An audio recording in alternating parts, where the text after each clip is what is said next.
ఈ 5 వ్యాయామాలు చేస్తే ఫిట్నెస్ మీ చేతుల్లోనే. మొదటిసారి వ్యాయామం చేస్తున్నవారు ముందుగా బ్రిడ్జ్, చైర్ స్క్వాట్స్, నీ push-ups, donkey kick, four arm వంటి 5 రకాల కసరత్తులు చేయాలి. ఒక్కొక్కటి 10 నుంచి 12 సారలు చొప్పున 2 సెట్లు చేయాలని. ప్రతి సెట్కు 1 నిమిషం విశ్రాంతి తీసుకోవాలి. బ్రిడ్జ్ వ్యాయామాన్నే హిప్ రైజ్, గ్లూట్ బ్రిడ్జ్ అంటారు. ఈ కసరత్తు తుంటి నరాలు, పిరుదులు, పొట్టపై ఒత్తిడి చూపి కొవ్వును కరిగిస్తుంది. ఈ వ్యాయామం చేసేందుకు నేలపై వెల్లకిలా పడుకోవాలి.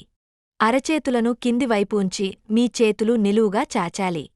నిటారుగా మోకాళ్లతో మీ తుంటి భాగం పైకి లేపాలి. తిరిగా నెమ్మదిగా కిందకు దించాలి. ఇలా 10 నుంచి 12 సార్లు చేస్తే 1 సెట్ అవుతుంది. మోకాళ్లతో పుషప్స్. ఈ వ్యాయామం చేయడం వల్ల చేతి, ఛాతీ, భుజాల కండరాలపై ఒత్తిడిపడి ఆయా భాగాల్లోని కండరాలు దృఢంగా తయారవుతాయి. ఈ వ్యాయామం చేసేందుకు సమాంతరంగా ఉన్న నేలపై బోర్లా పడుకోవాలి. మోకాళ్లు నేలకు ఆనించి కేవలం చేతుల ఆధారంగా పైకి లేవాలి. తిరిగె నెమ్మదిగా యాథాస్థానానికి వెళ్ళాలి. ఇలా 10 సార్లు చేయాలి. ఇది హృద్రోగాలు దరి చేరకుండా చేస్తుంది. ఈ వ్యాయామం చేయడానికి ఎలాంటి పరికరాలు అవసరం లేదు. డాంకీ కిక్ వల్ల పిరుదులు, భుజాలు దృఢంగా తయారవుతాయి. మోకాళ్ళు, చేతులు నేలకు ఆనించి ఒంగ ఉండాలి. తర్వాత మిగిలిన భాగాలను స్థిరంగా ఉంచి 1 కాలును మన శరీరానికి నిటారుగా వెనుకకు చాచాలి. తిరిగి యథాస్థితికి తీసుకురావాలి. రెండో కాలుతో కూడా అలాగే చేయాలి.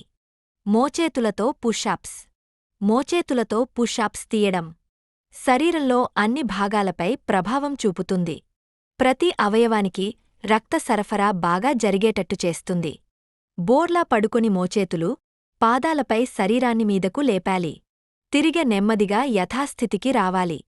Chair squats. నిటారుగా నిల్చుని చేతులు ముందుకు చాచి ఉంచాలి. కుర్చీ లేకుండానే. కుర్చీలో కూర్చున్నట్లు, పైకి లేచినట్లు చేయాలి. దీనివల్ల తొడ కండరాలు బలంగా తయారవుతాయి. మోకాళ్ళు దృఢంగా అవుతాయి. మీరు ఎంత ఫిట్గా ఉన్నా శరీరం బరువు తగ్గడానికి చేసే వ్యాయామాలు సవాలుగానే ఉంటాయి. అయితే పై చెప్పిన విధంగా చేసినట్లయితే ఇంటి వద్దే ఉంటూ మీరు ఫిట్నెస్ సాధించవచ్చు.